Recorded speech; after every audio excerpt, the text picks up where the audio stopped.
Setiap muslim pastilah ingin suatu saat bisa berkunjung ke Baitullah untuk melaksanakan ibadah haji ataupun umroh. Bahkan banyak dari umat muslim di seluruh dunia takjub akan kemegahan Baitullah saat ini. Tempat paling suci di muka bumi ini dihiasi oleh perhiasan dan batu-batuan mewah yang cantik, hingga mata terbelalak kagum akan keindahannya. Tapi teman-teman, ada sebuah kisah aneh yang terjadi pada seorang ibu. Ibu ini sampai 7 kali naik haji, tapi dia tidak bisa melihat Ka'bah sama sekali. Setiap kali dia berkunjung ke Baitullah, matanya yang sehat tiba-tiba penglihatannya berubah menjadi gelap. Kira-kira apa yang diperbuat ibu ini sehingga terjadi hal yang demikian? Dan kira-kira dosa apa yang diperbuat hingga Allah Subhanahu wa Ta'ala halangi pandangannya untuk melihat Ka'bah? Untuk itu, di video kali ini kita akan membahas tentang kisah seorang ibu 7 kali naik haji tapi tak pernah bisa melihat Ka'bah.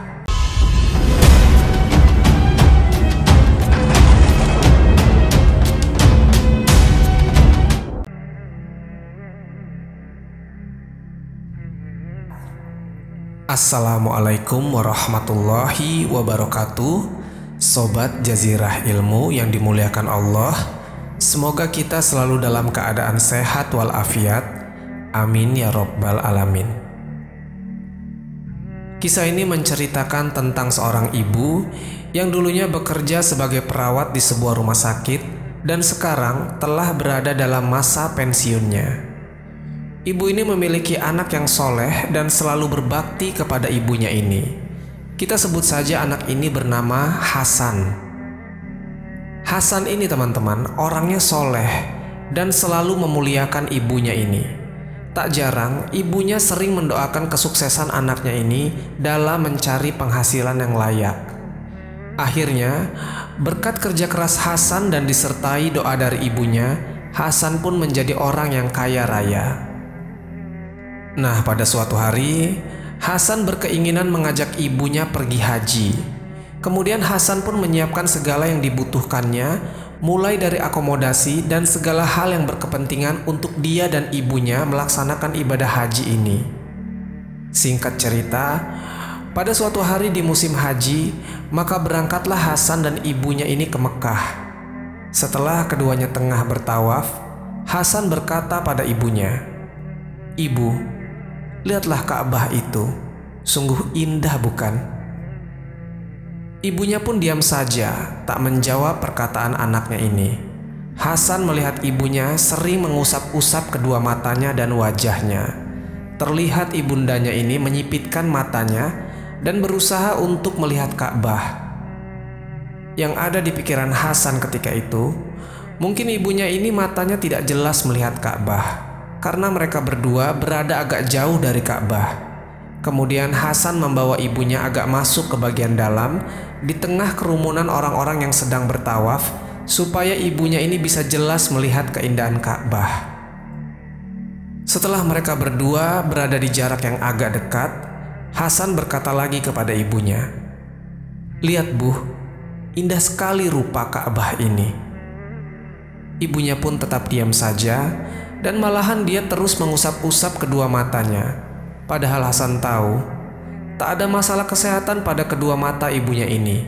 Ya mungkin karena sudah berumur, penglihatan ibunya sudah agak kabur, itu saja. Tapi teman-teman, ternyata ibunya ini sama sekali tak bisa melihat Ka'bah. Padahal selama ini matanya sehat-sehat saja. Yang ada di pandangannya hanyalah kegelapan. Ibunya terus mengusap-usap matanya, tapi kembali yang nampak hanyalah kegelapan, dan ia tetap tidak bisa melihat Ka'bah. Padahal beberapa menit yang lalu penglihatannya tidak ada masalah. Namun ketika memasuki pelataran Masjidil Haram, segalanya menjadi gelap. Seolah-olah ada semacam tabir yang menghalangi antara dirinya dan Ka'bah.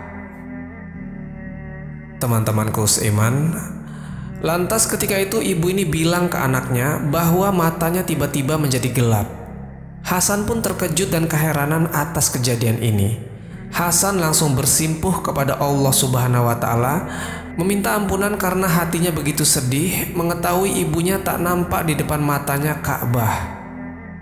Hasan pun memohon kepada Allah Subhanahu wa Ta'ala supaya ibundanya ini disembuhkan agar ia bisa melihat keindahan Ka'bah saat itu. Tak henti-hentinya ketika itu Hasan memanjatkan doa kepada Allah Subhanahu wa Ta'ala.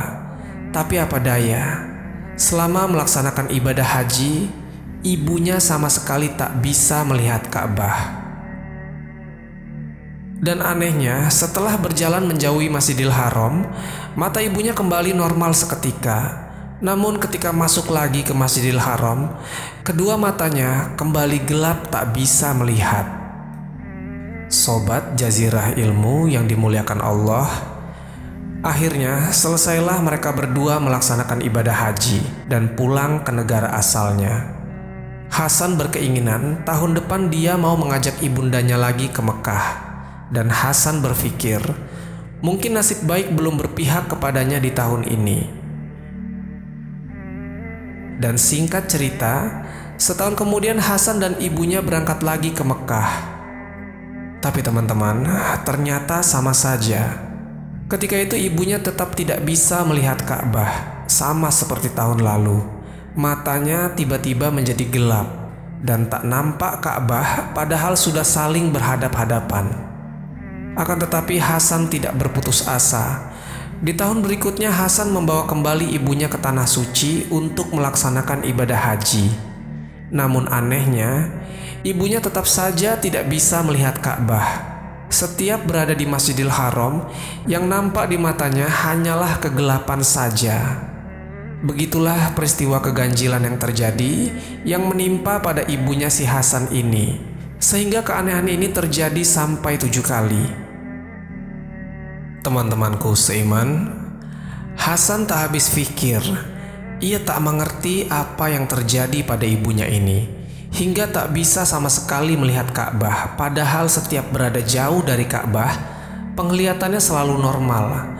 Bahkan ketika ibunya berada di negeri asalnya, selama setahun itu penglihatannya tidak pernah sekalipun gelap. Dan matanya ini hanya kumat kalau ia berada di dekat Ka'bah.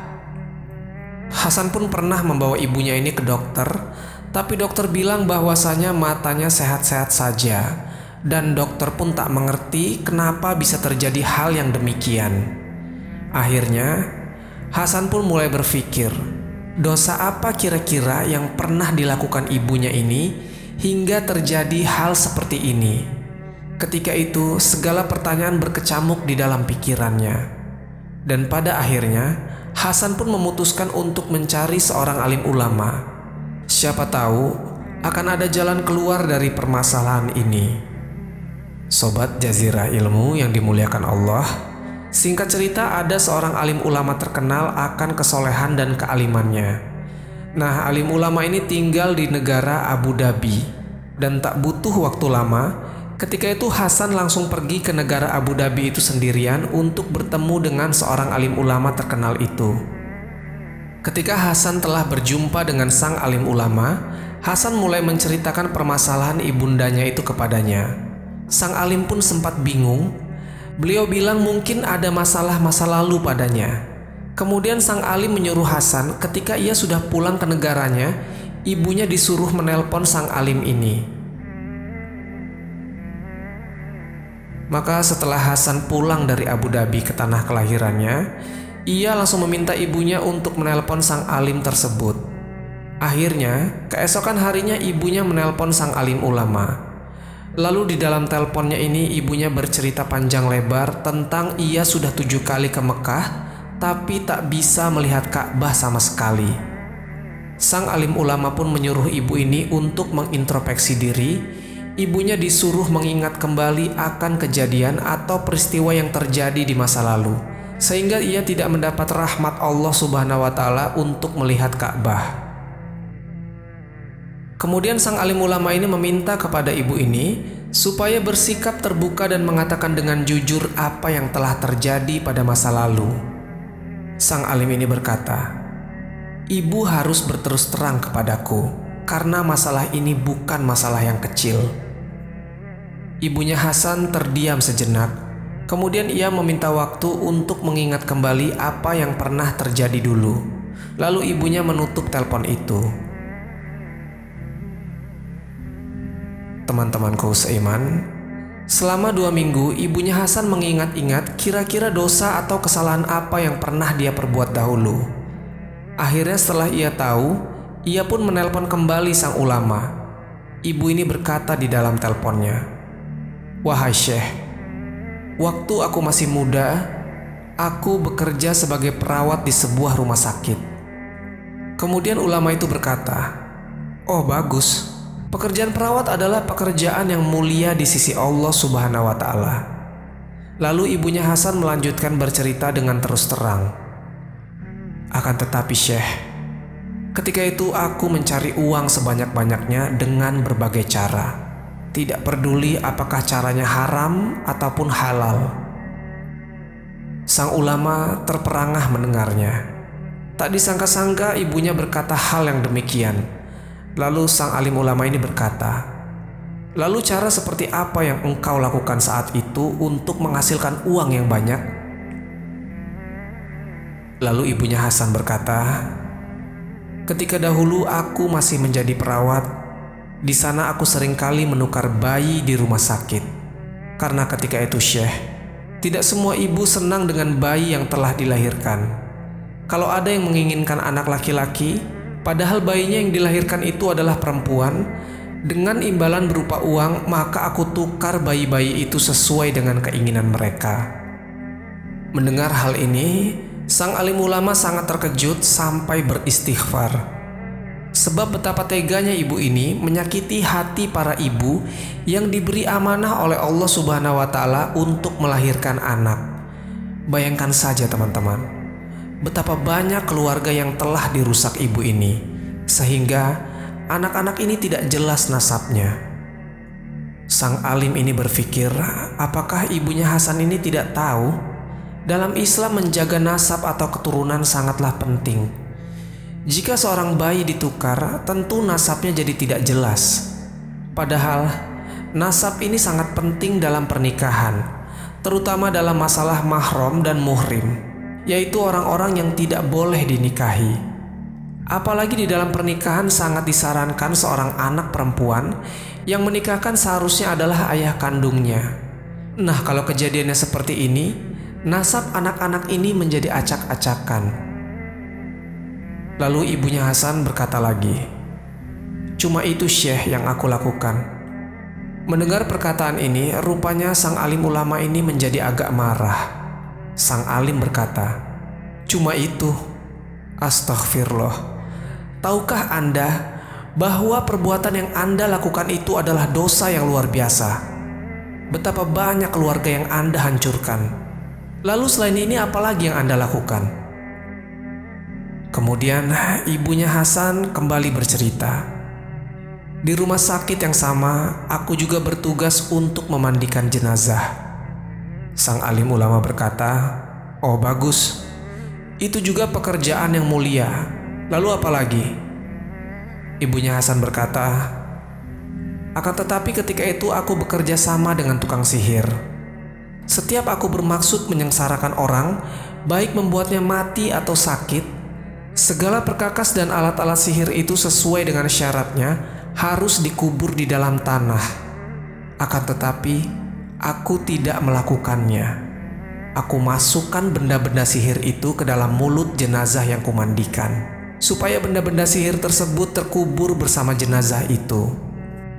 Sang alim berkata, "Astaghfirullah, itu sungguh perbuatan yang tidak terpuji. Lalu setelah itu apa lagi?" Ibunya Hasan melanjutkan bercerita, "Wahai Syekh, pernah suatu kali aku memandikan seorang wanita alim yang terkenal sangat solehah. Dan seperti biasanya, aku masukkan benda-benda sihir ke dalam mulutnya. Tapi entah kenapa, benda-benda sihir ini terpental dan tak mau masuk ke dalam mulutnya. Walaupun aku sudah menekannya dalam-dalam, tapi benda-benda itu selalu kembali keluar. Lalu ku coba terus secara berulang-ulang, tapi tetap saja benda itu seperti dimuntahkan. Akhirnya aku emosi. Kemudian ku masukkan benda-benda sihir tersebut, lalu ku jahit mulutnya. Hanya itu saja Syekh yang aku lakukan. Mendengar cerita ibunya Hasan yang datar dan seolah-olah tanpa dosa itu, sang alim ulama ini berkata dengan sedikit marah, "Kau bilang cuman itu yang kamu lakukan? Subhanallah, sungguh aku tak bisa membantu Anda." Aku angkat tangan. Sang alim pun menutup teleponnya. Dia hanya terbayang, kok bisa ada perempuan yang seharusnya punya nurani, tapi begitu tega dan keji melakukan perbuatan semacam itu. Tak lama dari itu, sang alim menelpon lagi ibunya Hasan ini.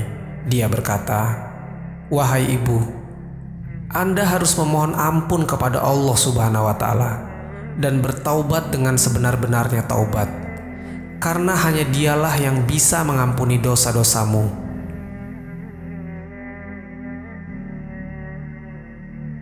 Sobat Jazirah Ilmu yang dimuliakan Allah, setelah 7 hari kemudian, sang ulama tidak mendengar kabar lagi dari ibunya Hasan. Akhirnya, karena penasaran, sang ulama pun menelpon Hasan untuk mengetahui kabar ibunya. Sang ulama berharap ada perkembangan dan kabar baik dari ibunya Hasan. Lalu ketika ditelepon, Hasan berkata, "Wahai Syekh, ibuku telah meninggal dunia. Beliau meninggal dunia setelah 2 hari menelpon Anda, wahai Syekh." Sang alim ulama pun terkejut dan dia berkata, "Bagaimana ibumu meninggal dunia?" Hasan pun mulai bercerita, "Wahai Syekh, setelah ibu menelpon Anda, 2 hari kemudian ibuku jatuh sakit lalu meninggal dunia. Yang mengejutkan adalah waktu peristiwa pemakamannya. Ketika tanah sudah digali dan siap dimasukkan jenazah ibuku di dalamnya, entah mengapa tanah itu rapat kembali, tertutup dan menjadi keras, sehingga tak bisa lagi dicangkul atau digali. Setelah itu, para penggali kubur pun mencari lokasi lain untuk digali. Dan ketika itu orang-orang sudah mengangkat jenazah ibuku untuk dimasukkan ke dalam liang lahat, tiba-tiba tanahnya kembali menutup dan kembali menjadi keras. Padahal tanah bekas galian biasanya bersifat gembur. Bahkan hal ini terjadi berkali-kali, sampai-sampai para pelayat merasakan ngeri atas peristiwa ini. Akhirnya, para penggali kubur pun putus asa dan kelelahan karena pekerjaan mereka tak selesai sampai waktu hampir maghrib tiba. Tidak satupun lubang yang berhasil digali mereka. Akhirnya mereka pasrah dan beranjak pulang. Begitu juga dengan para pelayat. Semuanya pergi meninggalkan area pemakaman. Jenazah ibuku dibiarkan begitu saja tergeletak di atas tanah. Aku pun menjadi sangat sedih. Ketika itu hanya aku dan jenazah ibuku saja di pemakaman tersebut. Dan aku pun menjadi bingung. Jika aku bawa pulang jenazah ibuku, rasanya tidak mungkin. Lalu aku berdoa secara sungguh-sungguh kepada Allah Subhanahu wa Ta'ala supaya memberi jalan keluar atas masalah ini. Teman-temanku seiman, sambil menangis di telepon, kemudian Hasan melanjutkan bercerita kepada sang alim ulama. Ketika aku tak tahu lagi apa yang harus dilakukan setelah ini, atas izin dari Allah Subhanahu wa Ta'ala, tiba-tiba ada seorang laki-laki datang kepadaku. Orang ini memakai jubah yang seluruhnya berwarna hitam. Pakaiannya seperti orang Mesir. Namun kulihat wajahnya tak nampak sama sekali. Kemudian laki-laki misterius ini berkata kepadaku, "Pulanglah, biar aku tangani jenazah ibumu." Mendengar ia mengatakan itu, hatiku menjadi tenang. Kemudian orang ini berkata lagi, "Aku minta supaya kau jangan menengok ke belakang sampai kau tiba di rumahmu." Akhirnya teman-teman, Hasan pun beranjak pergi dari lokasi pemakaman tersebut. Dia lantas berjalan pulang. Namun setelah Hasan melewati pagar pemakaman, hatinya jadi penasaran. Apa yang hendak dilakukan pria misterius itu terhadap jenazah ibunya? Lalu karena rasa penasarannya semakin menjadi-jadi, Hasan pun menoleh ke belakang. Betapa terkejutnya Hasan ketika itu. Dia melihat jenazah ibunya sedang dililit api. Api itu memenuhi seluruh jenazah ibunya. Dan belum hilang rasa terkejutnya, tiba-tiba saja entah dari mana, ada seperti api yang menghantam kuat wajah Hasan. Hasan pun ketakutan. Dengan terburu-buru dia berlari meninggalkan tempat itu. Dan Hasan pun melanjutkan ceritanya kepada sang alim ulama. Akibat api yang menyambar wajahnya waktu itu, kini wajahnya meninggalkan bekas luka bakar dan rasanya sangat menyakitkan. Akhirnya sang alim ulama memberi saran kepada Hasan untuk bersungguh-sungguh dalam mendekatkan diri kepada Allah Subhanahu wa Ta'ala dan untuk selalu mendoakan ibunya agar Allah Subhanahu wa Ta'ala senantiasa mengampuni dosa-dosa ibunya itu. Dan benar saja, sejak Hasan menjalankan saran dari sang alim ulama itu, wajahnya perlahan-lahan mulai membaik. Padahal teman-teman, sebenarnya Hasan ini tidak tahu dosa apa yang telah diperbuat ibunya ini, karena sang alim ulama tidak pernah menceritakan kepada Hasan tentang percakapan dengan almarhumah ibunya tempo hari.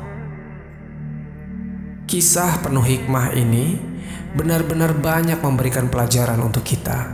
Terlepas dari benar atau tidaknya kisah yang dibilang nyata ini, sebaiknya kita cukup mengambil ibrohnya saja. Dan semoga keluarga kita senantiasa diberikan perlindungan oleh Allah Subhanahu wa Ta'ala dari segala mara bahaya di kemudian hari.